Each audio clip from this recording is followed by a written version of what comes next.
এখন আমাদের সামনে রাসূল করিম সাল্লাল্লাহু আলাইহি ওয়াসাল্লামের জীবনের নানা দিক নিয়ে আলোচনা করছেন আন্তর্জাতিক খ্যাতিসম্পন্ন মুফাসসিরে কোরআন ও বিশিষ্ট ইসলামী চিন্তাবিদ হযরত মাওলানা দেলওয়ার হোসেন সাঈদী।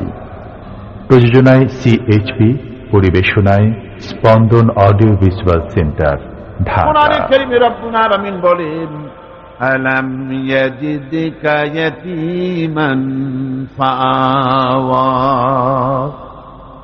ও নবী, আমি কি আপনাকে এতিম অবস্থায় পাই নাই? আর তারপরে আমি কি আপনাকে আশ্রয় প্রদান করিনি? আপনাকে আমি এতিম অবস্থায় পেয়েছি, এরপরে আপনাকে আশ্রয় দিচ্ছি। রাসূল তো এতিমদের সর্দার।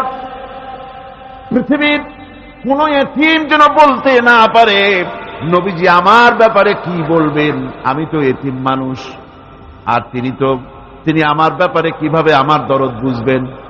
নবীজিকে আল্লাহ পাক কেমন এতিম বানালেন, সমস্ত দুনিয়ার এতিমদের সর্দার বানালেন।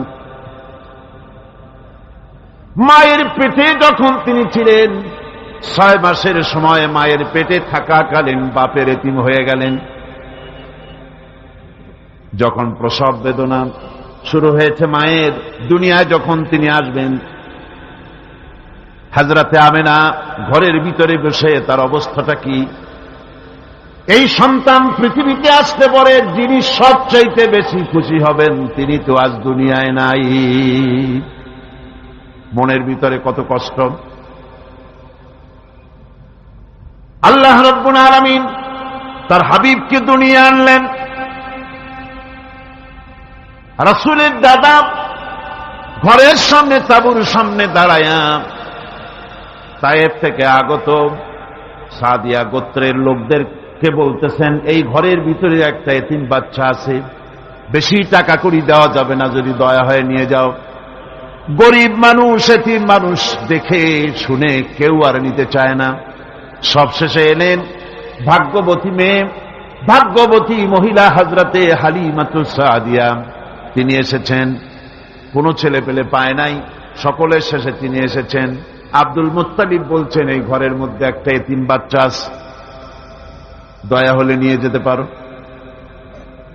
তিনি স্বামীর সঙ্গে পরামর্শ করলেন, এরপরে বললেন, যদি দেখতে অন্তত ভালো হয়, মন যদি ভালো লাগে নিয়ে যাব, একেবারে খালি হাতে ফিরে যাওয়ার চাইতে তো ভালো।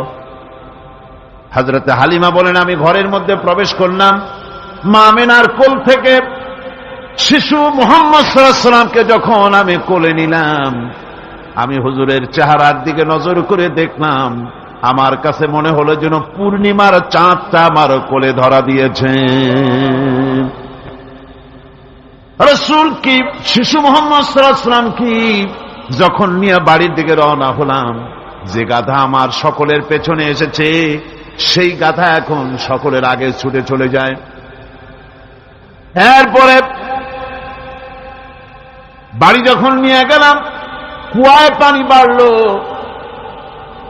গাছে ফসল বাড়লো, খেজুর গাছে খেজুর বাড়তে লাগলো, জমিনে ফলন বেড়ে গেল। রাসূলের দুধ বোন সায়মা রাসূলকে নিয়ে মুহাম্মদ সাল্লাল্লাহু আলাইহি ওয়াসাল্লাম তাকে দোলনা নিয়ে দোল দিতেছে। কি আশ্চর্য অবস্থা! সায়মা তাকে দোল দিচ্ছে আর বলতেছে, বেঁচে থাকুক মুহাম্মদ সাল্লাল্লাহু আলাইহি ওয়াসাল্লাম, সে দীর্ঘজীবী হোক। কবি লিখতেছেন, কি আশ্চর্য কথা! বেদুইন বালিকা কারে নিয়ে দোল দেয় সে কি তা জানে? বিশ্বনবী মুহাম্মদ রাসূলুল্লাহ সাল্লাল্লাহু আলাইহি ওয়াসাল্লাম এভাবে এতিম অবস্থায় জীবন তার শুরু হলো।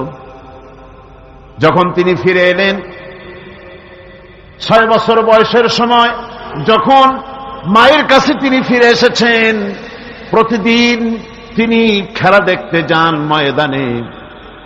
ইতিহাসের মধ্যে লেখা হয়েছে, মা প্রতিদিন সন্ধ্যার সময় তাকে ফিরে পান। আজকে সন্ধ্যা হয়ে গেছে, শিশু মুহাম্মদ সাল্লাল্লাহু আলাইহি ওয়াসাল্লাম বাড়ি ফেরেন না। কারণ কি, কেন বাড়ি ফেরে না? সন্ধ্যার দিকে তিনি চলে গিয়েছেন পাহাড়িয়া ময়দানে, যে দেখেন ধুধু করতেছে, চতুর্দিকে সন্ধ্যা হয়ে গেছে, অন্ধকার হয়ে গেছে, কোনো ছেলে পেলে নাই, কেউ নাই। পাহাড়ের পাদদেশে বসে শিশু মুহাম্মদ সাল্লাল্লাহু আলাইহি ওয়াসাল্লাম কাঁদতেছেন। মা প্রশ্ন করলেন, বাবারে, সন্ধ্যা উত্তীর্ণ হয়ে গেল, কেন একা একা বসে বসে কাঁদো? তিনি বলছেন, মাজি, আজ কদিন খেলা দেখতে আসলাম ময়দানে। প্রতিদিন দেখি যখন সন্ধ্যা হয়ে যায় মুরব্বী শ্রেণীর কিছু লোক আসে, ছেলেকে নাম ধরে ডাক দেয়, ছেলেরা দৌড়ে তার বাবার কাছে চলে যায়, আর বাবা ছেলেকে কোলে নিয়ে মুখে চুমা দিয়ে বাড়ির দিকে নিয়ে যায়। আমি আজ কদিন পর্যন্ত এই ময়দানে এলাম, কোনদিন সন্ধ্যাবেলায় তো কেউ এসে আমাকে মুহাম্মদ বলে একটা ডাক দিল না। আমার আব্বা কি নাই? আল্লাহ রাব্বুল আলামিন বলেন, আলাম ইয়াজিদকা ইয়াতীমান ফাআওয়া। এরকম এতিম অবস্থায় পেয়ে আমি কি আপনাকে আশ্রয় দেই নাই? আপনাকে আমি পেয়েছি এতিম অবস্থায়, এরপরে আমি আপনারে আশ্রয় দিলাম। ওয়া ওয়াজাদাকা দাল্লান ফাহাদা। এরপরে আমি আপনাকে পথ হারা পেলাম, আমি আপনাকে পথের দিশা দিয়া দিলাম। ওয়া ওয়াজাদাকা আইলান ফাআগনা। এরপরে আমি আপনাকে দরিদ্র অবস্থায় পেয়েছি, তারপরে আমি আপনার দারিদ্র মুক্ত করেছি আপনাকে। সুতরাং ফাআম্মাল ইয়াতীমা ফালা তাকহার ওয়া আম্মাস সাইলা ফালা তানহার ওয়া আম্মা বিনি'মাতি রাব্বিকা ফাহাদ্দিস। সুতরাং নবী, এতিমের প্রতি নির্মম ব্যবহার করো না, এতিমের প্রতি ভালো ব্যবহার করো, নির্মমতা দেখাইও না। আর ভিক্ষুককে ধমক দিও না, রূঢ়তা দেখিও না, আর আল্লাহর নিয়ামতের প্রশংসা করো। বহুত মানুষ আছে এতিমরে গলায় ধাক্কা দেয়। মানুষ যখন ভিক্ষা নিতে আসে, গরিব মানুষ ভিক্ষা চাইতে আসছে, ওই মেয়ে আত্মাহিত জানো, দোয়া কুনুত জানো, বাড়ি যেয়ে কাজ করবা, এই সব আজে বাজে কথা বলিয়া ভিক্ষা দেয় না। আহা, সায়েলকে ধমক দিতে রাসূল করিম সাল্লাল্লাহু আলাইহি ওয়াসাল্লাম নিষেধ করেছেন, সায়েলকে ধমক দিও না। গাড়িতে বসে যাচ্ছেন সাহেব, ট্রাফিক মোড়ে যখন সিগন্যাল জ্বলল, গাড়িগুলি দাঁড়ায় গেল, ফকির এসেছে, হাত নাই পাও নাই, বুড়া মানুষ, একটা পয়সা বার করে না। আবার এই মানুষটি ওই ফকিরকে ধমক দিয়া বার করে দিল। এরপরে এই লোকটি যখন কোন মাজারের কাছে পৌঁছে গেল, 500 টাকার কড়কড়ে নোটটা ফেলে দিল। বলেন, টাকা দরকার কার? মরা মানুষের না জিন্দা মানুষের? কার দরকার? যার টাকা দরকার ছিল তারে দেওয়া হলো না, যার দরকার নাই তারে দেওয়া হলো। এরপরে লোকটা না খেয়ে যখন মারা গেল, পথের ফকির, রাস্তার ফকির, না খেয়ে মারা গেছে। এরপরে তার কাফনের কাপড় নাই, লোকটাকে রাস্তার উপরে শোয়া একটা ছেঁড়া কাপড় দিয়ে ঢেকে রেখেছে। বড় লোকেরা, সাহেবরা তখন গাড়ি দাঁড় করে আর 5টা টাকা 2টা টাকা করে তার লাশের উপরে মারতেছে। এটা মানবতার এর চাইতে লাঞ্ছনা, মানবতার জন্য এর চাইতে গঞ্জনা আর কিছুই হতে পারে না। মানবতার প্রতি লাঞ্ছনা এর থেকে আর দুর্গতি কি হতে পারে? বেঁচে থাকার সময় 1টা টাকা আপনি দিলেন না, মরে যাওয়ার পর বিদায় হয়েছে বালাই, এখন দেওয়া শুরু করেছে। আমার বন্ধুগণ, এজন্য এতিমের প্রতি দরদ করার জন্য আল্লাহ পাক কোরআনের ভিতরে পরিষ্কার বলেছেন। রাসূল করিম সাল্লাল্লাহু আলাইহি ওয়াসাল্লাম নিজে এতিম ছিলেন, আর এতিমের প্রতি তার এত দরদ ছিল, একবার তিনি ঈদের দিকে নামাজ পড়ার জন্য যাচ্ছেন। প্রতিমধ্যে দেখেন একটা বাচ্চা ছেলে কাঁদতেছে। এই রাস্তায় কত মানুষ গেল, কেউ দাঁড়ালো না, থমকে। বাচ্চার ক্রন্দন কাউকে থামাইতে পারল না। কিন্তু বিশ্ব নবী, দয়ার নবী রাহমাতুল লিল আলামিন বাচ্চার কান্না দেখে পাও বাড়াতে পারলেন না। নবীজি দাঁড়ায় গেলেন, জিজ্ঞেস করেন, ও বাচ্চা, ঈদের দিনে কাঁদো কেন? ঈদের দিনে তো কাঁদতে নাই। বাচ্চা বলে, তোমার কাছে বলবো না, আমি সেই সকালবেলা থেকে বসে আছি, আমি যদি মক্কার আব্দুল্লাহর পুত্র মুহাম্মদ রাসূলুল্লাহ সাল্লাল্লাহু আলাইহি সাল্লামকে পাই, মনের দুঃখ তার কাছে বলবো। বিশ্ব নবী জমিনের উপরে বসে পড়লেন, বাচ্চারে কোলের উপরে উঠায় বলেন, বাচ্চা বলো কি তোমার দুঃখ? তুমি যার জন্য বসেছো আমি তো সেই এতিম নবী, কি বলতে চাও? বাচ্চা বলতেছেন, ইয়া রাসূলুল্লাহ, আমার বাবা মারা গেছে সেই ছোট্টবেলায়, একেবারেই তখন মায়ের পেট থেকে আমি আসার পর বাপ মরে গেল, আমার মা আর একজনের সঙ্গে বিয়ে বসেছে, সেই পুরুষটি আমারে দেখতে পারে না, আমার মা যদি আমারে কোলে করে এসে সহ্য করতে পারে না, আমারে চুমা খাইলে সহ্য করতে পারে না, আমারে খাবার দিলে মা মার খায়। আজ ঈদের দিনে রাতে আমার মা আমাকে বলল, বাবারে তোমার কপাল খারাপ, তোমার বাবা মারা গেছে, তোমাকে সাহায্য করার কেউ নাই, আমি তোমার যত্ন করতে পারলাম না, কোলে নিয়ে চুমাও দিতে পারি না, আমার এমনই কপাল খারাপ। সুতরাং এতিমের দরদ এতিম ছাড়ার কেউ বুঝবে না, তুমি আজ চলে যাও, ওই রাস্তায়, ঈদের রাস্তায় দাঁড়ায় থাকো, মাঠের রাস্তার পাশে, বিশ্ব নবীর কাছে তোমার দুঃখ বলো, এতিমের দুঃখ তিনি বুঝবেন। আমি মায়ের কথা মতো এই জায়গায় এতক্ষণ বসে আছি, হুজুর আপনি দয়া করে, আমার কথা তো আপনার কাছে বললাম, আমার মনের এই দুঃখ। নবীজি বাচ্চার কথা শুনতেছিলেন, চোখ দিয়া পানি পড়তেছিল, বাচ্চাকে বুকের সঙ্গে জড়িয়ে ধরে নবীজি বলেন, ও এতিম, মুহাম্মদ সাল্লাল্লাহু আলাইহি ওয়াসাল্লাম যদি তোমার পিতা হন আর হযরতে আয়েশা যদি তোমার মা হয়ে যায়, বলো তোমার মনের দুঃখ মেটে নাকি?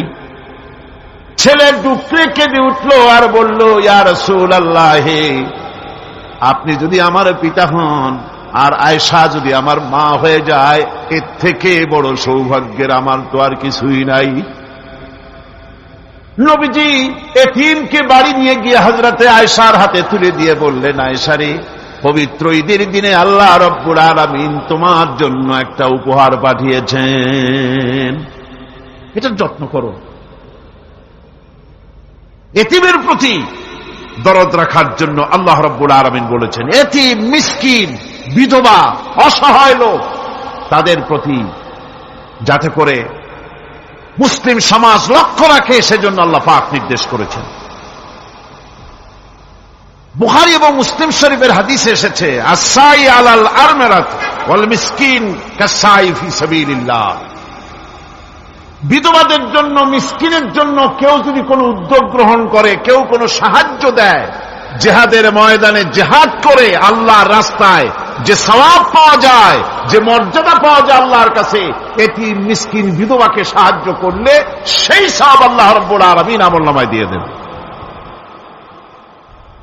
আমাদের প্রিয় নবী এতিম মিসকিনদের খুবই ভালোবাসতেন, ভালোবাসতেন তার নিজের চাকর হযরত যায়েদ ও আনাস রাদিয়াল্লাহু তাআলা আনহুকে। সে সম্পর্কে এখন আলোচনা করা হচ্ছে। তার চরিত্রই প্রমাণ করে, নবীদেরকে বায়নাত দেওয়া হয়েছে, এমন চরিত্র আচার আচরণ দেওয়া হয়েছে যাতে করে লোকেরা অভিভূত হয়ে যায়, আকৃষ্ট হয়ে যায়। হযরতে যায়েদ, তিনি তো কৃতদাস ছিলেন, হারায় গেলেন বাপ মা থেকে, আর এরপরে কুদরত তারে মুহাম্মদ সাল্লাল্লাহু আলাইহি ওয়াসাল্লামের ঘরে উঠায় দিল। তিনি তখন আল্লাহর নবী, তখন নবুয়তের দায়িত্ব পান নাই। যায়েদের পিতার কাছে খবর হয়ে গেল, যায়েদ আছে রাসূলের বাড়িতে, মুহাম্মদ সাল্লাল্লাহু আলাইহি ওয়াসাল্লামের বাড়ি মক্কায়। তারা এসে হুজুরের সঙ্গে দেখা করে বললেন, মুহাম্মদ সাল্লাল্লাহু আলাইহি ওয়াসাল্লাম, জানতে পেরেছি আপনার কাছেই আমাদের ছেলে যায়েদ আছে, মেহেরবানি করে তাকে আমাদেরকে ফিরায় দেন। হুজুর বলেন, যায়েদ যদি তোমাদেরকে চিনতে পারে আর যদি যেতে চায়, আমার পক্ষ থেকে কোনো আপত্তি নাই, অবশ্যই যাবে। তবে যায়েদ যদি যেতে না চায়, আমি এমন লোক নই যে কেউ আমার কাছে থাকতে চাইলে আমি জোর করে তাকে ঠেলেও দিতে পারি না, আমি তেমন লোক নই। পিতা বললেন, আপনি অবশ্যই যুক্তিপূর্ণ কথা বলেছেন। হযরতে যায়েদকে আনা হল। হুজুর বললেন, তুমি কি চেনো এদের কি? যায়েদ বললেন, চিনি, ইনি আমার বাবা, উনি আমার চাচা। যায়েদের পিতা বলেন, বাবারে বাড়ি চলো, তোমার মা কেঁদে কেঁদে হয়রান, চলো বাড়ি যাই, বাড়ির যা কিছু আছে সব তোমাকে ফিরিয়ে দেওয়া হবে। হযরতে যায়েদ বলতেছেন, পিতা, বাড়িতে যা আছে তাই শুদ্ধ, তামাম দুনিয়াটা যদি আমারে দেওয়া হয়, এই লোকটির কাছে থেকে যে ব্যবহার পেয়েছি, আমি এই লোকের কদম ছেড়ে যেতে পারি না। তার চরিত্রই প্রমাণ করে তিনি নবী, কি ব্যবহারটা পেয়েছেন। হযরত আনাস রাদিয়াল্লাহু তাআলা আনহু ছোট মানুষ, 8 বছর বয়সের সময় হুজুরের খাদেম হয়ে হুজুরের বাড়িতে আসতেন। আচ্ছা, 8 বছর বয়সের কিশোর ভুল তো করতেই পারে। গরম পানি চাইলে ঠান্ডা পানি এনে দেবে, স্যান্ডেল চাইলে জুতো আনবে, বিছানা বিছাইতে বললে উঠাই পড়ে, এটা স্বাভাবিক। কিশোর মানুষ, ছোট মানুষ। এবার শুনুন, বাইয়ানাত কারে বলে? নবীদের বাইয়ানাত আল্লাহ যে দিয়েছেন সেটা কি জিনিস? সেটা হলো উন্নত মানের চরিত্র, তার ব্যবহার, ওঠা বসা যা দেখলে মানুষ বুঝতে পারে তিনি আল্লাহর নবী। হযরতে আনাসের মুখে শুনুন, হযরতে আনাস রাদিয়াল্লাহু তাআলা আনহু বলেন, একাধিক ক্রমে টানা 10টি বছর রাসূলের খেদমতের ভিতরে নিয়োজিত ছিলাম। 10টি বছরের ভিতরে একটা দিনের জন্য নবীজি আমাকে ধমক দিয়ে কথা বলেন নাই। তো ধমক দিলেন না আমারে, এটা করছো কেন, এটা করো নাই কেন? সুবহানাল্লাহ বিহামদিহি। গোটা পৃথিবীর সমস্ত মুমিন মুসলমানদের, পুরুষ আর নারীদের জীবন, কলিজা, রক্ত রাসূলের কদম মুবারক উৎসর্গ হয়ে যায়।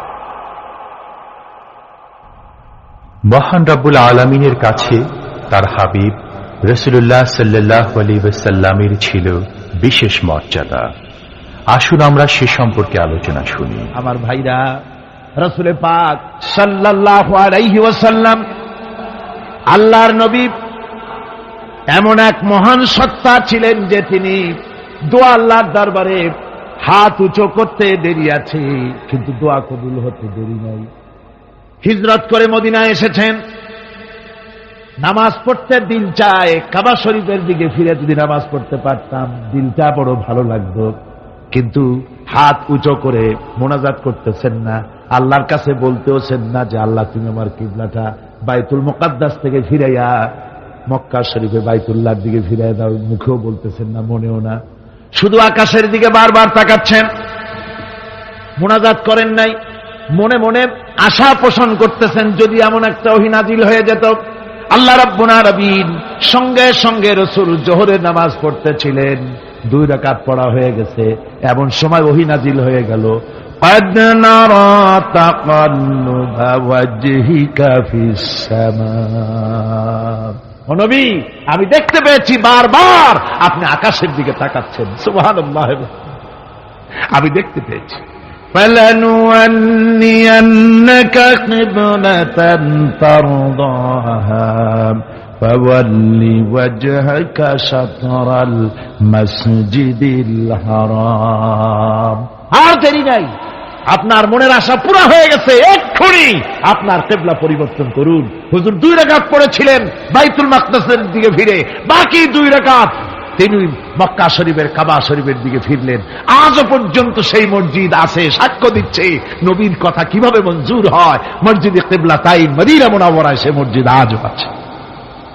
ভাইরা আমার, রাসূল পাক সাল্লাল্লাহু আলাইহি ওয়াসাল্লাম এত বড় মর্যাদা সম্পন্ন ব্যক্তিত্ব, মহান ব্যক্তিত্বের উম্মতের মধ্যে আল্লাহ আমাদের শামিল করেছেন। শুকরিয়া স্বরূপ আমরা পড়ি আলহামদুলিল্লাহ। জোরে সোরে পড়েন আলহামদুলিল্লাহ। আমার ভাইয়েরা, মর্যাদা এত বেশি আল্লাহ রসুলকে আল্লাহ রাব্বুল আলামিন দান করেছেন। এই পৃথিবীতে কোন মানুষের সঙ্গে যদি আপনি বেয়াদবি করেন, তিনি আপনার বাপ হোক, তিনি আপনার মা হন, অথবা আপনার উস্তাদ হন, অথবা আপনার পীর হন, যে কেউ হোক না কেন, কারো সঙ্গে যদি কোনো বেয়াদবি হয়ে যায়, তো শুধু একটা বেয়াদবি ছাড়া আর কিছুই না। কিন্তু নবীজির সঙ্গে যদি কেউ বেয়াদবি করে, সেটা শুধু বেয়াদবি থাকে না, কুফরি হয়ে যায়। কি হয়ে যায়? কুফরি হয়ে যায়। রাসূলুল্লাহকে কেউ তাওহীন করলে, অসম্মান করলে, সমালোচনা করলে কাফের হয়ে যায়। যারা বলেন কি হয়ে যায়? কত বড় মর্যাদা! রাসূল পাক সাল্লাল্লাহু আলাইহি ওয়াসাল্লাম, তার সামনে সাহাবায়ে কেরাম বসা। হুজুর কথা বলছেন, সাহাবায়ে কেরাম তারাও কথা বলছেন। কথা বলতে বলতে এক পর্যায়ে সাহাবীদের গলার আওয়াজ বড় হয়ে গেছে। হুজুরের গলার আওয়াজ শোনা যায় না, সাহাবীদের গলার আওয়াজটা বড় হয়ে গেল। আল্লাহ রাব্বুল আলামিন এতটুকুর বরদাস্ত করলেন, আমার নবীর গলার আওয়াজের চাইতে তোমাদের আওয়াজ বড় হলো কেন? সঙ্গে সঙ্গে ওহী নাজিল হয়ে গেল। আল্লাহ রাব্বুল আলামিন বলেন, ইয়া আইয়ুহাল্লাযীনা আমানু লা তারফাউ আসওয়াতাকুম ফাওকা সাওতিন নবী। ও বিশ্বাসীরা, খবরদার! তোমরা যারা ঈমান এনেছো শোনো, তোমাদের গলার আওয়াজ যেন আমার নবীর গলার আওয়াজের চাইতে বড় না হয়ে যায়। যদি তা হয়, আন তাহবাতা আমালুকুম, জীবনের সমস্ত ভালো কাজগুলি আমি আল্লাহ বরবাদ করে দেব। আজ পর্যন্ত এই আয়াতে কারিমা রাসূল পাক সাল্লাল্লাহু আলাইহি ওয়াসাল্লামের রওজায়ে আতহারের সামনে সবুজ সাইনবোর্ডের উপরে সোনার অক্ষর দিয়ে এই আয়াতে কারিমা লেখা রয়েছে। সুবহানাল্লাহ। সর্বকালের, সর্বযুগের সর্বশ্রেষ্ঠ মহামানব, সর্বশ্রেষ্ঠ বিশ্বনবী, আল্লাহর পরে যার মর্যাদা, তিনি হচ্ছেন মুহাম্মদ রাসূলুল্লাহ সাল্লাল্লাহু আলাইহি ওয়াসাল্লাম। রাসূলুল্লাহ সাল্লাল্লাহু আলাইহি ওয়াসাল্লামের প্রতি মহান আল্লাহর ভালোবাসার অন্যতম নিদর্শন হচ্ছে মেরাজ। এর মাধ্যমে আল্লাহ রাব্বুল আলামিন তার বন্ধুকে নিজের সান্নিধ্যে নিয়েছিলেন। এখন আমরা শুনব সেই মেরাজের কাহিনী। দুলির ধরা থেকে রাসূলকে আরশে আজিম নিয়ে যাওয়া হবে। বোরাক এলো। বোরাক হচ্ছে বারকুন থেকে উৎপত্তি। এর অর্থ হচ্ছে বিজলি, বৈদ্যুতিক গতি সম্পন্ন, ঘোড়ার চাইতে ছোট, খচ্চরের চাইতে বড়, এই জাতীয় একটা প্রাণীর মতো হযরত জিবরাইল নিয়ে আসতেন। আমাদের দেশে কারো কারো বাড়িতে আয়নায় বান্দানো থাকে এই ছবিটা। ঘোড়া আছে, দুইটা ডানা আছে, মাথাটা মেয়ে লোকের মতো, চুলগুলো ঝুলে পড়ছে, নিচে লেখা আছে হাজা বুরাকুন নবী সাল্লাল্লাহু আলাইহি ওয়াসাল্লাম। আন্দাজে কোথায় পাইছে আল্লাহ? মিথ্যে কথা, বাজে কথা। আল্লাহ এরকম একটা মেয়ে লোক মার্কা ঘোড়া পাঠাইছিল হুজুরকে নেওয়ার জন্য, এটা কথা হইল? রাসূলকে মক্কা থেকে, উম্মে বাবে উম্মে হানি থেকে হুজুরকে বের করে নিয়ে যাওয়া হলো বাইতুল মাকদাসে। সমস্ত পয়গম্বর, দুনিয়া আল্লাহ যাদের পাঠিয়েছিলেন, সমস্ত রূহ উপস্থিত ছিল সেখানে। রাসূল করিম সাল্লাল্লাহু আলাইহি ওয়াসাল্লাম এখান থেকে মেরাজ করলেন। এতটুকুন ছিল ইসরা। কোরআনে কারীম বলছে, আজকের কারি সাহেব যেখান থেকে তেলাওয়াত করেছিলেন, সুবহানাল্লাযী আসরা বিআবদিহি লাইলাম মিনাল মাসজিদিল হারামি ইলাল মাসজিদিল আকসা। সুবহানাল্লাযী, সমস্ত দুর্বলতা, অক্ষমতা থেকে মুক্ত সেই সত্তা যিনি তার বান্দাকে ইসরা করিয়েছেন, মেরাজ করিয়েছেন। সুবহানাল্লাহ।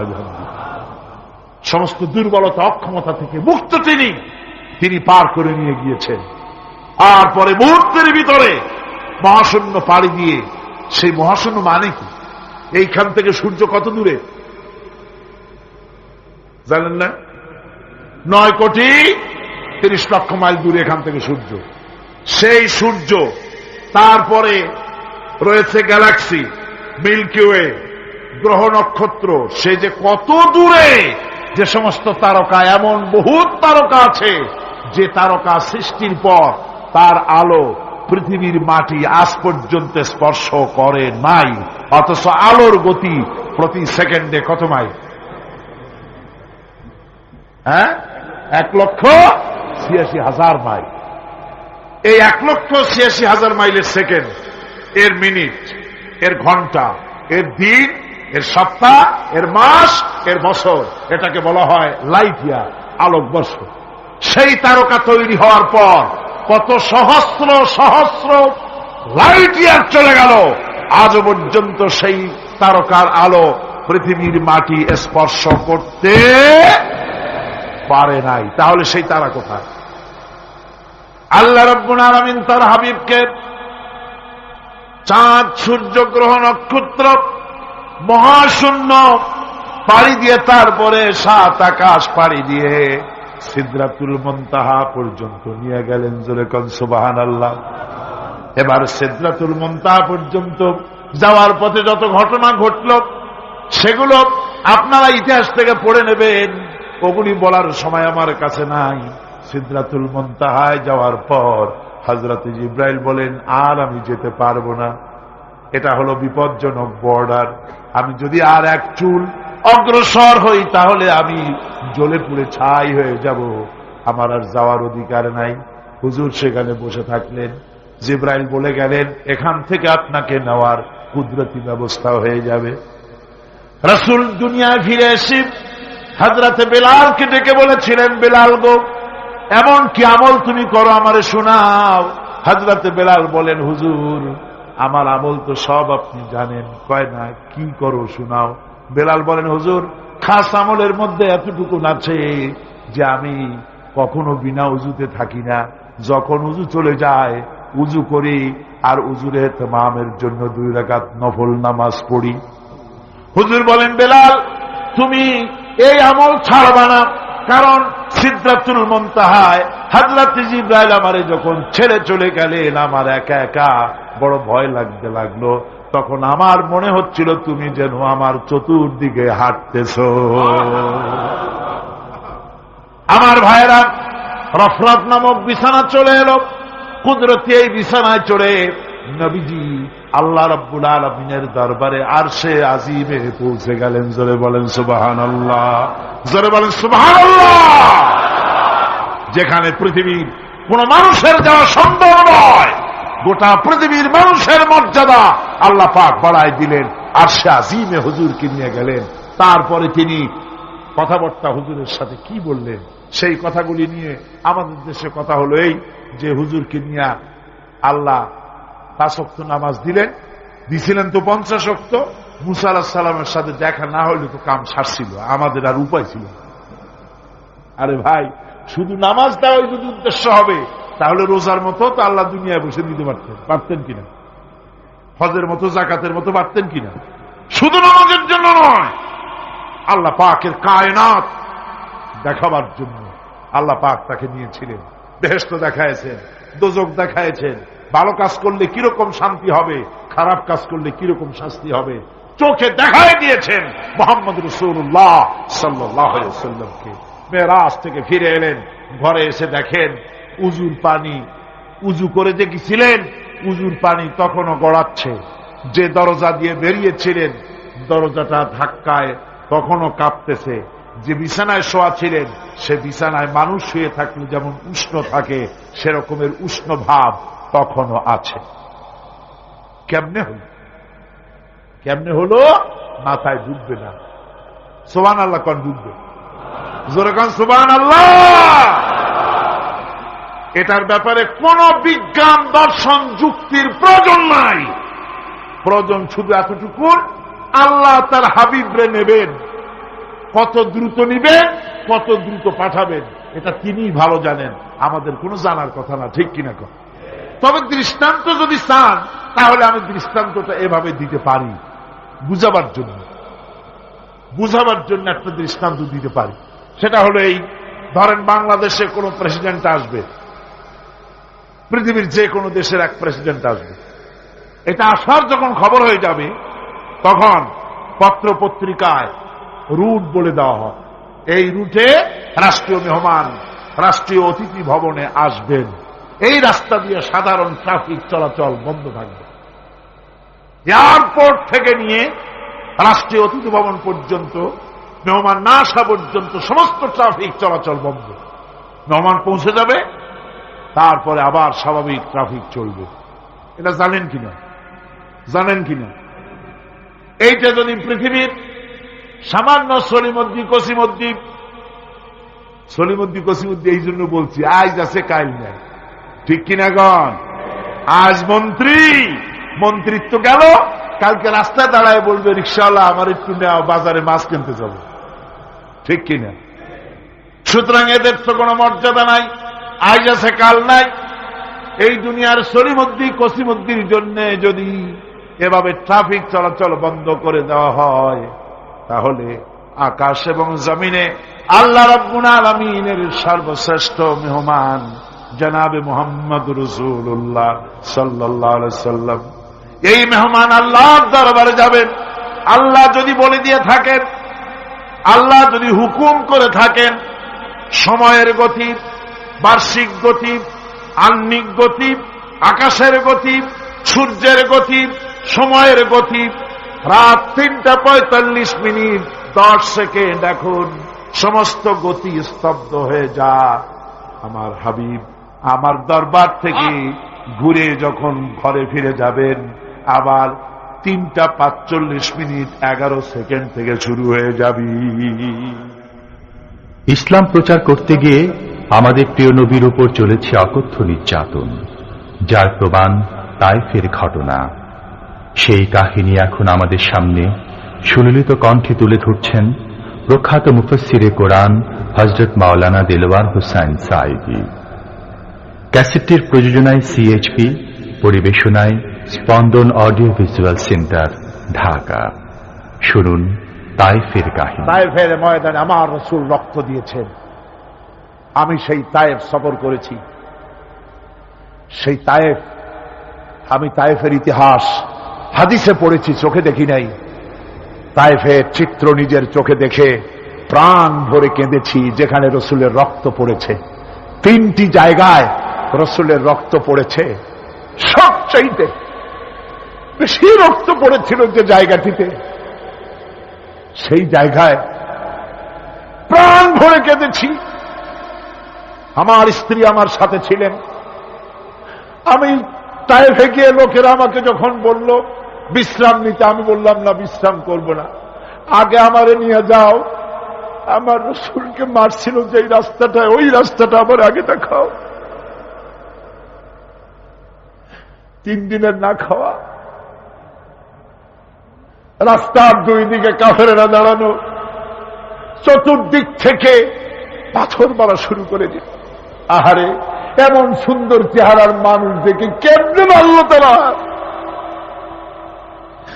হুজুর পড়ে গেলেন, ওরা কাফেরেরা এসে জোর করে ধাক্কা মেরে হাঁটালো। আবার হুজুর পড়ে গেলেন, বেহুশ হয়ে পড়লেন। আবার ওরা উঠাইয়া জোর করে আবার হাঁটালো। তৃতীয় শেষ জায়গায় গিয়ে হুজুর বেহুশ হয়ে পড়ে গেলেন। শরীর থেকে সবচাইতে বেশি রক্ত পড়েছে সেখানে। আমি লম্বা সেজদায় পড়ে এত কান্দা কাঁদছি, আরে আমার নবীজির রক্ত পড়েছে এই মাটিতে। ফেরেশতারা এসে বলছেন, হে রাসূল, আপনার এই অবস্থা থেকে আকাশের ফেরেশতারা কাঁদতে কাঁদতে অস্থির হয়ে গিয়েছে। আপনি আমাদের অনুমতি দেন, এই পাহাড় চাপা দিয়া কাফেরের গোষ্ঠী সাফ করে দেই। আমার নবীজি বললেন, না, আমি তা বলবো না। আমি তো পৃথিবীর মানুষকে প্রতিশোধ দিতে আসি নাই। আমি যদি হুকুম করি আর আবার হুকুম মতো সবগুলি যদি পাথর চাপা দিয়ে মারিয়ে ফেলে দাও, তাহলে আমি কালে পৌঁছাবো লা ইলাহা ইল্লাল্লাহু মুহাম্মাদুর রাসূলুল্লাহ। সঙ্গে যায়েদ, রক্তাক্ত শরীর। আরে, যেই শরীরের দিকে মানুষ একবার তাকাইলে চোখ ফিরাইতে পারত না।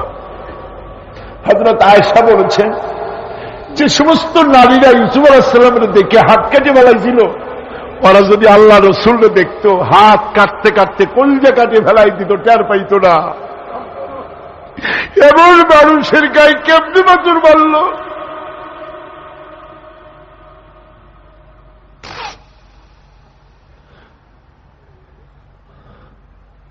রাসূল কারীম সাল্লাল্লাহু আলাইহি ওয়াসাল্লাম বসে আছেন, শরীর থেকে রক্ত ঝরছে। বুখারী শরীফে এসেছে, আত্তাস নামক এক যুবক আঙ্গুরের বাগান থেকে এক গ্লাস আঙ্গুরের শরবত এনে হুজুরের হাতে দিলেন। এত কষ্টের পর 3 দিনের না খাওয়া ক্ষুধার্ত নবী এক গ্লাস আঙ্গুরের শরবত সবটুকুন পান করে একটা স্বস্তির নিঃশ্বাস ফেললেন। বললেন, তোমার নাম না আত্তাস? তিনি বললেন, হ্যাঁ আমার নাম আত্তাস। তোমার বাড়ি হযরত ইউনূস আলাইহিস সালামের গ্রামে? বললেন যে হ্যাঁ আমার বাড়ি ইউনূস আলাইহিস সালামের গ্রামে। যুবক জিজ্ঞেস করলেন, হুজুর আপনি কি করে বুঝলেন আমার নাম আত্তাস আর আমার বাড়ি ইউনূস আলাইহিস সালামের গ্রামে? আপনি জানলেন কি করে? হুজুর বললেন, আমিও নবী, ইউনূস আলাইহিস সালামও নবী, এক নবীর খবর আর এক নবীর কাছে থাকে। রাসূল গায়ের রক্তগুলি ধুয়ে 2খানা হাত আল্লাহর দরবারে তুললেন। আজকে দুনিয়ায় কেউ নাই হুজুরের, খাদিজা নাই, আবু তালেবও নাই, রাসূল একা। সাহাবীরা দিনের বেলায় কাফেরদের ভয়তে হুজুরের সঙ্গে দেখা করতে পারে না। হুজুর বলেন, আমার ওই কষ্টের সময় খাদিজা নাই। ওই সব পাথরগুলি আমি আজও চিনি, যে পাথরগুলি আমি যাওয়ার সময় রাস্তায় পাথরগুলি আমাকে বলেছে, আসসালামু আলাইকা ইয়া রাসূলুল্লাহ। পাথরগুলি আমাকে সালাম করেছে। আল্লাহ পাক আমাকে সান্ত্বনা দিয়ে বলেছেন, ইয়া আইয়ুহান নবী হাসবুকাল্লাহ। ও নবী, কোন চিন্তার কারণ নাই, আমি আল্লাহ তোমার জন্য যথেষ্ট। আবু জেহেল, আবু লাহাব, উতবা এবং শাইবা সব সময় রাসূল করিম সাল্লাল্লাহু আলাইহি ওয়াসাল্লামের বিরুদ্ধচারণে ব্যস্ত থাকত। তারা মহাগ্রন্থ আল কোরআনের উৎস জানার চেষ্টা করল। এই সম্পর্কে মুহতারাম মাওলানা আলোচনা করছেন। আবু জেহেল, আবু লাহাব, উতবা, শাইবা এরা সবাই রাসূলের ঘরের 4 কোণায় দাঁড়িয়ে কোরআনে কারীম তারা আবিষ্কার করতে গেছে যে মুহাম্মদ সাল্লাল্লাহু আলাইহি ওয়াসাল্লাম কোরআনের নামে যে কথাগুলি বলেন, এই কথাগুলি তিনি কোত্থেকে আবিষ্কার করেন, কোথা থেকে পান? তিনি কি কোনো কবির কাছ থেকে ট্রেনিং নেন? কোথা থেকে এগুলি পান তিনি? তাই জানার জন্য ওরা গিয়ে, আবু জেহেল যে গিয়েছে আবু সুফিয়ান তা জানে না, উতবা যে গিয়েছে শাইবা তা জানে না, একে অপরের অজান্তে ঘরের 4 কোণায় দাঁড়িয়ে আছে। গভীর রাত্রে সরকারে দো আলম আশরাফুল আম্বিয়া নবী মুহাম্মদ রাসূলুল্লাহ সাল্লাল্লাহু আলাইহি ওয়াসাল্লাম তেলাওয়াত করা শুরু করেছেন। এখন বুঝুন, একে তো আল্লাহর কালাম আর তেলাওয়াত করছেন তিনি যার উপরে এটা অবতীর্ণ হয়েছে। একটু আগে যে কারি সাহেব তেলাওয়াত করতেছিলেন, কি বলেন, কেমন লাগলো? সুবহানাল্লাহ, সুবহানাল্লাহ, মনে হচ্ছিল সারা রাত তেলাওয়াত হোক আর শুনতে থাকি। এখন বুঝুন যে রাসূল নিজে তেলাওয়াত করতেছেন। আবু জেহেল, আবু সুফিয়ান, উতবা, শাইবা আল্লাহর নবীর ঘরের 4 কোণায় দাঁড়িয়ে নবীজির তেলাওয়াত করা কোরআনে কারীম শুনতেছে। ওদের মনে মনে চিন্তা জাগলো, আরেকটু শুনে তারপরে বাড়ি যাব, আরেকটু শুনে নেই তারপরে বাড়ি যাব। এভাবে করে চিন্তা করতে করতে নবীজির মুখে আল্লাহ রাব্বুল আলামিনের কালাম শুনে শুনে 4টা কাফেরের জন্য ফজরের রক্ত হয়ে গেছে। বাড়ি যাওয়া তো দূরের কথা, দাঁড়ানো থেকেও তো বসার সময় পায় নাই। কোরআনে কারীমের আকর্ষণ, এ মোহাব্বত মানুষকে এভাবে টেনে আনে। দেখুন, শুধুমাত্র লিফলেট ছড়ানো হয়েছে আর পত্রিকায় একটু এসেছে তাফসীরুল কোরআন মাহফিল হবে। 3 দিনের মাহফিলের প্রথম দিনই মাঠের কাম সারা হয়ে গেছে। এরপরে কাল এবং পরশু কি হাসর হবে আল্লাহ রাব্বুল আলামিন ভালো জানেন। আমার ভাইরা, এই আকর্ষণ আমি বলে থাকি আল্লাহর কসম, এই আকর্ষণ সাইদির নয়, এই আকর্ষণ আল্লাহ রাব্বুল আলামিনের কোরআন মাজিদ।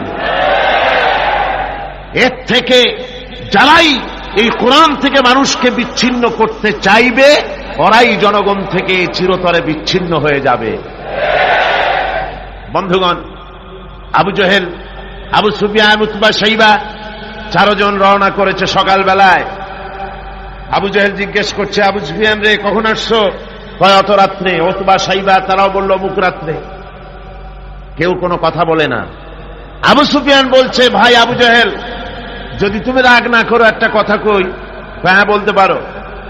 দেখুন, এই যে সারা রাত ধরে মুহাম্মদ সাল্লাল্লাহু আলাইহি ওয়াসাল্লামের মুখে আল্লাহর কালাম শুনলাম, আমার মনের বিশ্বাস, লাত মানাতের কসম করে বলতে পারি, এই কথা মানুষের বানানো হতে পারে না।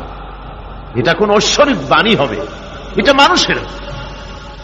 আবু জহেল বলছে, দেখো ওই কথা তো আমারও, কিন্তু মুশকিল হলো এই, আমরা হলাম লিডার, আমরাই যদি এতে আকৃষ্ট হয়ে পড়ি তাহলে তো আবু বকর, ওমরের মতো আমরাও পাগলামি করে বলবো, আমরা ওই দলে চলে যাব, আমরাও মুসলমান হয়ে যাব। সুতরাং আমি বুঝতে পেরেছি তোমাদের কোরআন শোনার পাগলামিতে ধরেছে, তোমরা আমার হাতে হাত দাও, তওবা পড়ো, এই জায়গায় কোরআন শুনতে আর কোনো দিন আসবে না। কি করবে? ইচ্ছের বাইরে নেতাকে খুশি রাখতে হয়, তাই বাধ্য হয়ে সবাই তওবা করল। তওবা করে বাড়ি চলে গেছে। সন্ধ্যা যখন পার হয়ে গেল, আবু সুফিয়ান ভাবল, আবু জেহেল নিজেই যখন তওবা পড়িয়েছে, সে তো আর আসবে না, আর উতবা, শাইবা, আবু জাহেলের ভয়তে যাবে না। আমি আজকে একা একা মুহাম্মদ সাল্লাল্লাহু আলাইহি ওয়াসাল্লামের ঘরের কোনায় গিয়ে প্রাণ ভরে কালামুল্লাহ শুনব। উতবাও তাই ভেবেছে, শাইবাও তাই ভেবেছে। এদিকে আবু জেহেল মনে মনে ভাবল, ওরা 3 জনে আমার হাতে তওবা পড়েছে, আমার নেতৃত্বের প্রভাব, আমার ভয়তে ওরা কেউ আসবে না। আজকে একা আমি মজা করে সারা রাত শুনবো মুহাম্মদ সাল্লাল্লাহু আলাইহি ওয়াসাল্লামের মুখে আল্লাহর কালাম। গত রাত্রের মতো আজও সব হাজির হয়ে গেছে ঘরের কোনায়, আসবেই, এটাই তো স্বাভাবিক, আসাটাই স্বাভাবিক। গত বছর কোরআনে কারীমের তাফসীরের মাহফিলে বাধা দিল, একটা পত্রিকায় দেখলাম হরতালও সফল, তাফসীরও সফল। তো আমি দেখলাম যে হেডিংটা তো খুব ভালোই, খবরটা পড়লাম, দেখলাম একটা প্রতিবেদন লিখেছেন তিনি লিখলেন যে কোরআন বিরোধীরা তারা হরতালের ডাক দিল। এখন আজকাল পাগলে ডাক দিলেও হরতাল হয়ে যায়, কি তার দামি গাড়িটা রাস্তায় বের করে ভাঙবে। হরতালের ডাক দিয়েছে তো হরতাল হলো, কল কারখানা বন্ধ হয়ে গেল, দোকানপাট বন্ধ হলো। এখন কল কারখানার শ্রমিক আর দোকানপাটের শ্রমিক আর মালিক, সারাদিনে কোনো কাম নাই, সব তাফসীরের মাহফিলে হাজির। কথা বুঝলেন? শেষ পর্যন্ত এও দেখা গেল, আমার কাছে রিপোর্ট এসেছে, যারা বাধা দিয়েছিল তারা কয় যে কিছু টাকা তো পাই, কাজে কিছু না করলে টাকাটা হালাল হয় কেমন। শেষ পর্যন্ত ওরাও চাদর মুড়ি দিয়া তাফসীরের মাহফিলের কোনায় ওরাও দাঁড়ায় গেছে। সুবহানাল্লাহ বিহামদিহি। এটা কোরআনের আকর্ষণ, এর থেকে মানুষকে ছুটানো যায় না, মুসলমানকে এর থেকে বিচ্ছিন্ন করা যায় না। 4 কাফের আজও এসে হাজির হয়েছে রাসূলের 4 কোণে, একে অপরের অজান্তে। এরপরে রাত যখন শেষ হয়ে আসে, তখন আবু জেহেল মনে করল আর দাঁড়ানো ঠিক না, আবু সুফিয়ান, উতবা, শাইবা ওরাও মনে করল আর দাঁড়ানো ঠিক না। তখন অন্ধকারের ভেতর দিয়ে ছুট দিয়েছে যার যার বাড়ির দিকে। এখন অন্ধকারের মধ্যে ছুটতে গিয়ে একজন আর একজনের মধ্যে ঠেলে উঠেছে।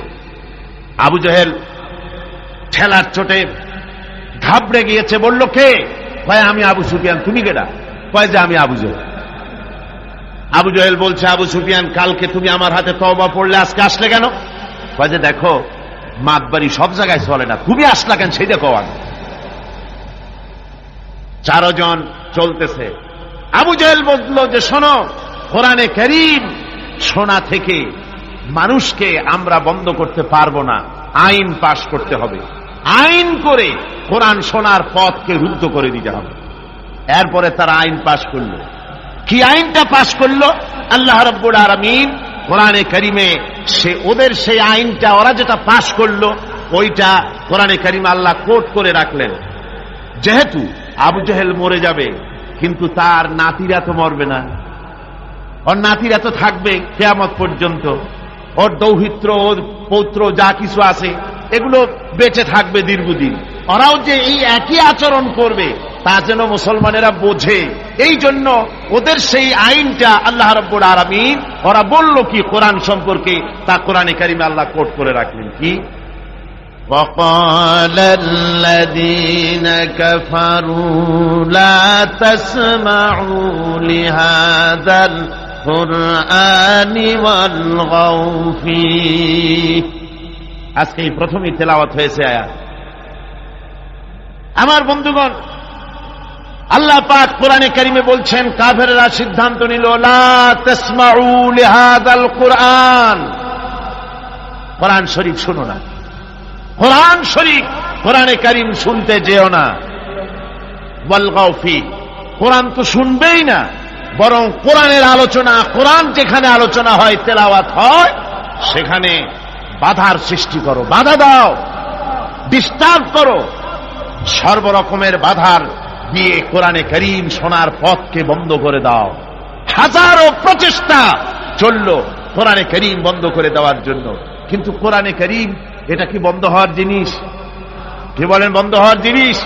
ওরা বলল কি যে যদি ডিস্টার্ব করো, যদি এভাবে বন্ধ করে দিতে পারো তাহলে তোমরা জয়ী হতে পারবে, আর যদি কোরআনের আন্দোলন চলে তাহলে তোমরা জয়ী হতে পারবে না, তোমাদের ক্ষমতা শেষ হয়ে যাবে। আমার ভাইরা, রাসূল পাক সাল্লাল্লাহু আলাইহি ওয়াসাল্লাম হজের মৌসুম এলো, কাবা শরীফের কোনায় বসে তেলাওয়াত করতেছেন। আবু জেহেল করেছে কি, ঘরে বাইরের থেকে যত হাজিরা এসেছে হজ করতে ওদের তাঁবুতে গিয়ে গিয়ে বলছে, শোনো আমাদের দেশে একটা পাগল, নাম তার মুহাম্মদ, নাউযুবিল্লাহি মিন যালিক, বলছে নাম তার মুহাম্মদ সাল্লাল্লাহু আলাইহি ওয়াসাল্লাম, তাকে জেনে ধরেছে, খবরদার তার কথা শুনতে যাও না, সে একটা পাগল মানুষ, তার কাছেও যাও না, কি বলে তাও শোনো না। এখন অবস্থাটা এই হয়েছে, বাইরের থেকে যারা এসেছে তারা তো মুহাম্মদ সাল্লাল্লাহু আলাইহি ওয়াসাল্লামের নাম জানে না, আবু জেহেল নিজে গিয়া ঘরে ঘরে হুজুরের নামটা পরিচয় করায় দিয়ে আসে। এরপরে এই সমস্ত মানুষের একটা কৌতূহল, এই কোন জিনিস সম্পর্কে মানুষকে যদি নিষেধ করা হয় সেই জিনিসটা জানার জন্য, দেখার জন্য মানুষের কিউরিসিটি জাগে বেশি। এখন যখন নিষেধ করা হলো, লোকেরা ভাবলো নেতা বলেছে শুনবো না কি বলে, কিন্তু পাগলটা কেমন একটু দেখে আসি না, চলে গেছে কাবা শরীফের পাশে, যায়া রাসূল সাল্লাল্লাহু আলাইহি ওয়াসাল্লামের চেহারা মোবারকের দিকে, তার চেহারা আনোয়ারের দিকে যখন এরা তাকিয়েছে, রাসূল পাক সাল্লাল্লাহু আলাইহি ওয়াসাল্লামের চেহারা মোবারকের দিকে তাকিয়ে ওরা বলছে এই লোকটা কি পাগল হতে পারে? এত সুন্দর চেহারার মানুষ, সে কি কোনোদিন পাগল হতে পারে? নিশ্চয়ই পারে।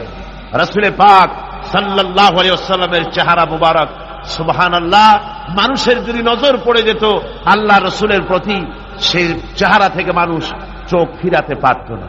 হাদিস শরীফে এসেছে রসুল যখন ঘেমে যেতেন, ঘামের বিন্দুগুলি যখন গলার উপরে, কপালে, গালের উপরে যখন জমত, দূরের থেকে এটাকে মুক্তোর দানার মতো বলে মনে হতো। এত সুন্দর চেহারা আল্লাহ রাব্বুল আলামিন তাকে দিয়েছিলেন। ওরা বলল এই লোক কি কোনোদিন পাগল হতে পারে? আমরা তো পাগল দেখেছি, চুলগুলো থাকে উস্কু খুস্কু, দাড়ি একটা থাকে এদিক আর একটা থাকে ওদিক, দাঁতে থাকে ময়লা, চোখগুলো থাকে উদাস উদাস ভাব, হাতে থাকে নখ, জামা কাপড় ময়লা বিশ্রী, এই তো পাগলের পরিচিতি। আর এত সুন্দর সুবিন্যস্ত শ্মশ্রু মণ্ডিত সুন্দর চেহারা, মাথার চুলগুলো এত সুন্দর ভুরু, টানা টানা আখি, এত সুন্দর মানুষ আমরা জীবনে কোনোদিন দেখি নাই। এ তো কখনো পাগল হতে পারে না। দেখি না বলে কি, কানের থেকে আঙ্গুল খুলে ফেলেছে। আর অমনি রাসূল পাক সাল্লাল্লাহু আলাইহি ওয়াসাল্লামের তেলাওয়াত করা কালামে পাক ওদের কানের মধ্য দিয়া ঢুকে কলিজায় স্পর্শ করেছে।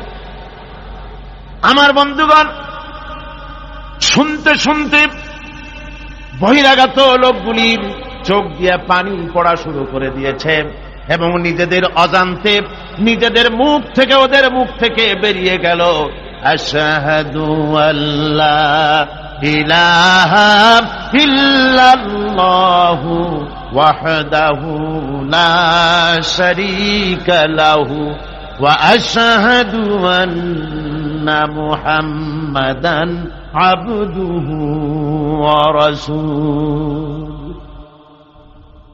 কাফেরদের সাথে রাসূলুল্লাহ সাল্লাল্লাহু আলাইহি ওয়াসাল্লাম হুদায়বিয়া সন্ধি করেন। এর কিছু কিছু শর্ত সাহাবীদের পক্ষে মানা খুবই কষ্টকর ছিল, কিন্তু কৌশলগত কারণেই তারা এই চুক্তি মেনে নিয়েছিলেন। এবারের প্রসঙ্গ হুদায়বিয়ার সন্ধি। হুদায়বিয়ার দিনে, হুদায়বিয়ার সন্ধির দিনে সন্ধিপত্র লেখা হলো, হুজুরের নাম লেখা হলো মিন মুহাম্মাদুর রাসূলুল্লাহ। তার পক্ষ থেকে কুরাইশদের মধ্যে চুক্তিপত্র লেখা হচ্ছে। কুরাইশরা বলল, মুহাম্মদ সাল্লাল্লাহু আলাইহি ওয়াসাল্লামের নামের সামনে যদি রাসূলুল্লাহ লেখো তাহলে তো চুক্তির কোনো দরকার নাই, আমরা তো তাকে রাসূল মানি না, নাউযুবিল্লাহ। মুহাম্মদ বিন আব্দুল্লাহ যদি লেখো তাহলেই আমরা এই চুক্তি মানব। রাসূল করিম সাল্লাল্লাহু আলাইহি ওয়াসাল্লাম হযরত আলীকে ডাকলেন, আলী গো, চুক্তিপত্রে যেখানে আমার নাম মুহাম্মদুর রাসূলুল্লাহ লেখা আছে, আমার নামের সামনে থেকে রাসূলুল্লাহ নামটা বাদ দিয়ে দাও, মুহাম্মদ বিন আব্দুল্লাহ লেখো। হযরত আলী বলছেন, ইয়া রাসূলুল্লাহ, সারা জীবন আপনার গোলামি করেছি, যা বলেছেন তাই শুনেছি, জীবনটাও আপনার জন্য দেওয়ার জন্য প্রস্তুত আছি, ভবিষ্যতেও যত কথা বলবেন সব মাথা পেতে মেনে নেব, কিন্তু আজকের এই হুকুম আমার পক্ষে মানা সম্ভব হবে না। আমি আলীর পক্ষে কিছুতেই সম্ভব নয় যে আল্লাহর নবীর নামের সামনে থেকে মুহাম্মদুর রাসূলুল্লাহ আমি কেটে দেব। রাসূলুল্লাহ শব্দ আমি কাটতে পারবো না, এটা আমার পক্ষে সম্ভব নয়। নবীজি বললেন, আলী, কোন জায়গায় রাসূলুল্লাহ লেখা আমারে দেখো, আমি কেটে দিই। আমার বন্ধুগণ, নাম লিখতে জানেন না, সই করতে পারেন না, পড়তে জানেন না, তিনি বলতেছেন, ইন্নামা বুইসতু মুআল্লিমান, আমি পৃথিবীতে প্রেরিত হয়েছি শুধুমাত্র শিক্ষক হিসেবে দুনিয়ায় এসেছি। সুবহানাল্লাহ। দুনিয়ার কোন শিক্ষা প্রতিষ্ঠানে আল্লাহ রাব্বুল আলামিন তার হাবিবকে পড়ান নাই, যেহেতু তিনি তো বিশ্ব নবী। আমার নবী কি নবী? জোরে কন না, কি নবী? আপনার আমার নবী বিশ্ব নবী। বিশ্ব নবী সাধারণ মানুষের কাছে কি পড়বে? যে পড়াবে তার মগজ তো ছোট, তার জ্ঞান তো সীমিত। সীমিত জ্ঞান দিয়া বিশ্ব নেতারে কি শিখাবে, বিশ্ব নবীরে কি শিখাবে? এই জন্য আল্লাহ রাব্বুল আলামিন বিশ্ব নবীর শিক্ষক আল্লাহ পাক নিজে হয়ে গেলেন। কোরআনে কারীম বলছে, যখনই নবীদের জ্ঞানের কথা এসেছে তখনই আল্লাহ পাক বলেছেন আমি জ্ঞান দিয়েছি। লক্ষ্য করুন, হযরত ইব্রাহিম আলাইহিস সালাম তার পিতাকে ডেকে বলছেন, ইয়া আবাতি ইন্নী ক্বাদ জাআনি মিনাল ইলমি মা লাম ইয়াতিকা ফাত্তাবি'নি আহদিকা সিরাতান সাবিয়্যা। হে পিতা, বিশ্বাস করো, আমার কাছে এমন এক জ্ঞান এসেছে যা তোমার কাছে নাই, যা তোমার কাছে আসেনি। তুমি আমার অনুসরণ করো, আমি তোমার সোজা পথ দেখাই দেব। সুবহানাল্লাহ। তুমি আমাকে অনুসরণ করো, যেহেতু আমার কাছে যে জ্ঞান আসছে ওই জ্ঞান তোমার কাছে নাই। ইব্রাহিম আলাইহিস সালামের কাছে কার জ্ঞান আসছে? আল্লাহ রাব্বুল আলামিনের জ্ঞান। লূত আলাইহিস সালামকে নবুয়ত প্রদান করে আল্লাহ রাব্বুল আলামিন বলছেন, ওয়ালুতান আতাইনাহু হুকমান ওয়া ইলমা। আমি লূতকে আমার পক্ষ থেকে জ্ঞান দান করেছি, হিকমত দিয়েছি, বিজ্ঞান শিক্ষা দিয়েছি, আমি তাকে ইলম দান করেছি। সুবহানাল্লাহ। আমি তাকে ইলম দিয়েছি। মুসা আলাইহিস সালাম সম্পর্কে আল্লাহ পাক বলেন, ওয়ালাম্মা বালাগা আশুদ্দাহু ওয়াস্তাওয়া আতাইনাহু হুকমান ওয়া ইলমা। মুসা আলাইহিস সালাম যখন বয়স সন্ধিক্ষণে পৌঁছে গেলেন, যখন তিনি পূর্ণ বয়স প্রাপ্ত হলেন এবং তিনি যখন নিজেকে সম্পূর্ণ লালন পালন করার কাজ যখন তার সম্পূর্ণ হয়ে গেল, আমি তখন আমার পক্ষ থেকে তাকে ইলম দান করেছি, জ্ঞান দান করেছি, হিকমত দিয়েছি, জ্ঞান দিয়েছি।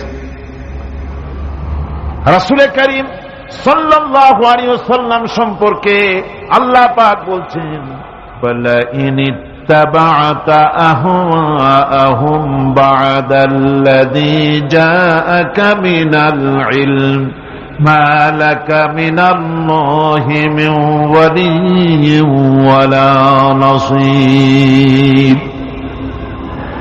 তুমি যদি জ্ঞান লাভের পরও তাদের প্রবৃত্তির অনুসরণ করো, তাহলে আল্লাহর কাছ থেকে তোমাকে রক্ষাকারী কেউ থাকবে না, কোন সাহায্যকারী তুমি পাবে না।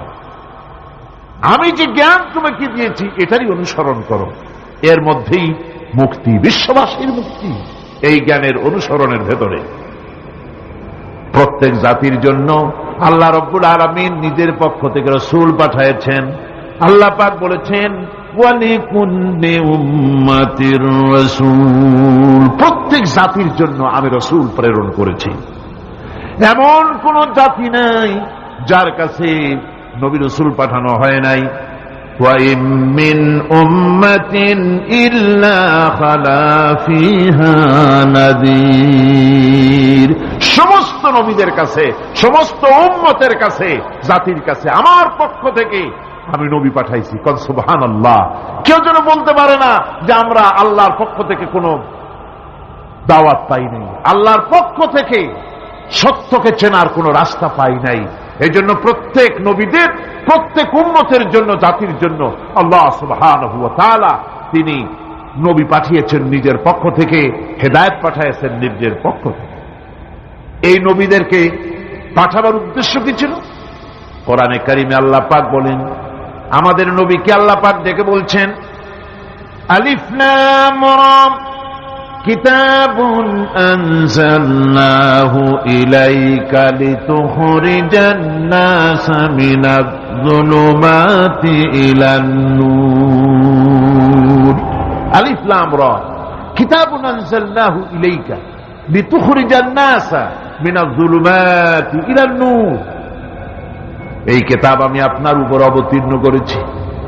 এ হচ্ছে একখানা কিতাব, এই কিতাবখানা আমি আপনার প্রতি অবতীর্ণ করেছি।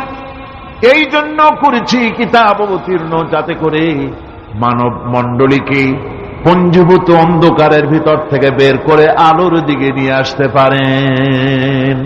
এ বিশ্ব হচ্ছে অন্ধকারে ভরা। পৃথিবীতে মানব রচিত যত মতবাদ আছে সব হচ্ছে অন্ধকার। সবগুলি কি? অন্ধকার। এই অন্ধকারের ভিতর থেকে আলোর দিকে নিয়ে আসবেন। আলো হচ্ছে কি? ইসলাম। আলো হচ্ছে কোরআন। কোরআনের দিকে নিয়ে আসবে, ইসলামের দিকে নিয়ে আসবে। সেই জন্য আমি আপনার প্রতি এই কোরআন অবতীর্ণ করেছি। আমার ভাইয়েরা, সকল আসমানি কিতাবের উপরে আমাদের ঈমান আনা লাগবে।